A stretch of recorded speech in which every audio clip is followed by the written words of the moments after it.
Sveiki bičiuliai, aš esu pakeliui į Kačerginę. Ką ten veiksiu? Ogi pagaliau nufilmuosiu, kaip važiuoja šitas mano mažylis po visų rebildų. Prieš tai aš negalėjau nufilmuoti normaliai, pilnai taip atsukdamas rankenėlės dėl to, kad slydo sankaba prie pilnų newtonmetrų.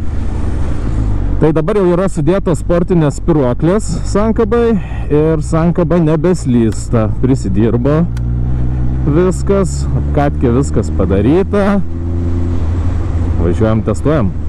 Nors diena ir labai karšta, bet ir labai vėjuota, tai top speedo nebandysim tokių dalykų, tik tais pažiūrėsiu, kaip pagreitis pas jį.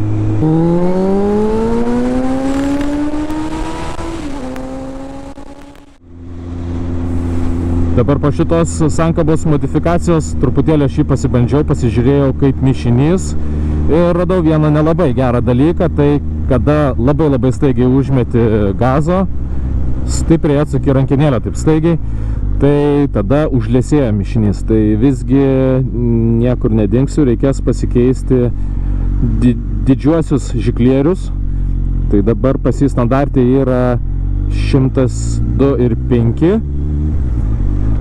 Visi 4, tai dėsiu 107 į šoninius, į kraštinius į 1 ir 4 cilindrus ir 105 dėsiu į 2 ir 3 cilindrus. Kam to reikia? Dėl to, kad vidiniai cilindrai jie dirba kur kas karščiau, tai jiems reikia truputėlį liesesnio mišinio. Ir su kraštiniais yra atvirkščiai, kadangi jie pakankamai vėsiai dirba, jam reikia riebesnio mišinio. Šitą modifikaciją bus galima dar šiek tiek newtonmetrų išlošti. Tam tokiam staigiam rankenos pasukime, jisai to nedarys tokio bu, nes tas bubimas tai yra to liesesnio mišinio išraiška. Adatų kelti irgi dabar jau nėra prasmės, nes jeigu dar pakelsiu per vieną, tada jau bus mišinys per riebus visam diapazone. Tai aš noriu, kad jisai nebūtų pernelyg riebus, dėl to, kad vėlgi motociklas nėra tik tais for fun, jisai yra eksploatuojamas ir bus važiuojama į ilgas keliones. Tai reikia išgaudyti, kad visam diapazone būtų idealiai. Motociklas gavosi tikrai neblogai važiuojantis, tikrai smagus aparatas, neturi jokių antipraslydimų, jokių šoninio slydimo kontrolių, jokių ABS-ų, nieko. Tai jisai yra dabar tiesiog mirties mašina. Motociklas gavosi žiauriai aštrus ir netgi važiuojant, kaip dabar, 3 pavara, aš jeigu suktelnu rankenėlę biškį, galit pažiūrėti. Jisai iš karto šoka į priekį. Na ir kadangi jisai dabar yra toksai brutalus, tai aš bet kam jo pavairuoti neduodu. Tik tiesiog tiem, kas jau dabar vairuoja galingą aparatą, kad nebūtų bairių, nes jisai gali pasibaidyti tiesiog.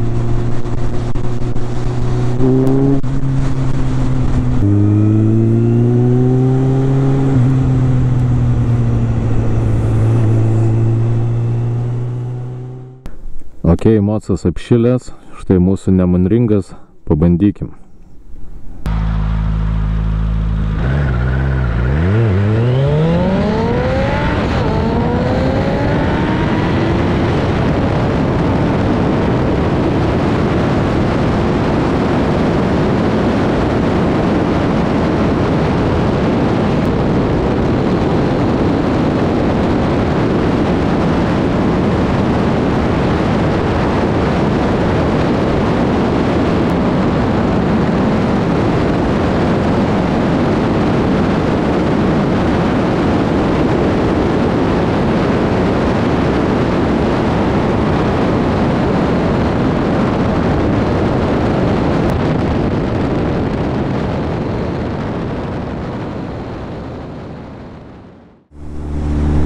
Džiaugiuosi, kad susipratėjau nusiimti top case'ą nuo galo, nes kai toksai vėjas, tai būtų labai ne kažką buvę.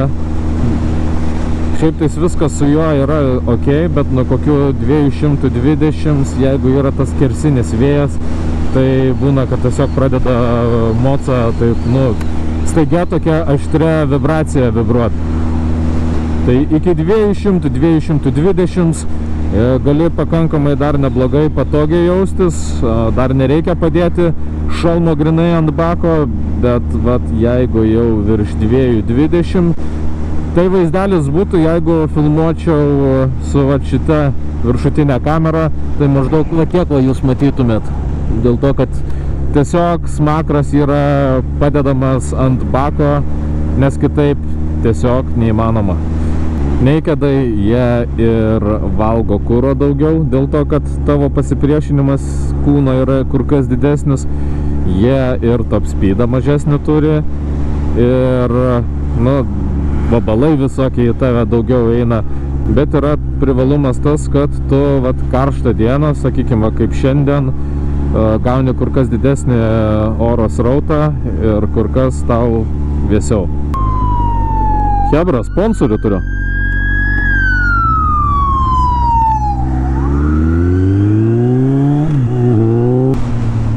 Važiuok. Nelenksiu aš, nedarysiu tokių bairių.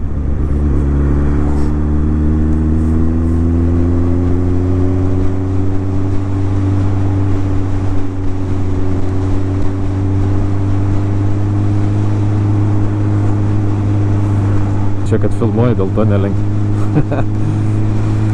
Taigi motociklas gavosi pakankamai aštrus, faina su juo važiuoti, nes torkas visiškai apačioje, pagreičio sočiai, top speedo, nežinau, top speedo turbūt gal tik tais kokius 2/3 galiu naudoti su Nakedu. Na ir kadangi motociklas yra jau pilnai sustyguotas, dirba idealiai ir ramiai sūkiais netrūkčioja, labai švelniai važiuoja, nes susisinchronizavo idealiai, galima pradėti galvoti apie keliones. Tai dabar bus pirma ramesnė, trumpesnė testraninė kelionė į Slovakiją. Tai jau kitą savaitę išvažiuosiu, padarysiu video apie tai, ką reikia susikrauti į kelionę grinai pagal šilą, ką reikia pasiimti, ko nereikia pasiimti. Svarbiausias dalykas, ko nereikia pasiimti į kelionę. Na, įspūdžiai labai geri, valdosi puikiai, traukia puikiai, žiauriai patogus. Neturiu nieko, ką galėčiau pasakyti blogo apie šitą aparatą. Aišku, reikėjo nemažai padirbėti, kad jisai toksai pataptų. Normaliai važiuojant kuro valgo gal netgi kažkiek tais mažiau negu prieš tai, bet atsukus rankenėlę, aišku, pasirėbė jisai normaliai. Diena nors ir šilta, bet žiauriai gusingas vėjas ir pirmas išvažiavimas ir iš karto GoPruškė taip hap ir atverti. Tai neturiu nieko gero nufilmavęs labai jau tokio įdomesnio. Na, bet smagiai laiką praleidau. Kadangi aparatas yra pilnai ištestuotas, viskas veikia, dirba taip, kaip priklauso, galima pradėti ruoštis išvažiavimui iš Lietuvos. Nepraleiskite sekančių video, pasubscribinkit. Iki.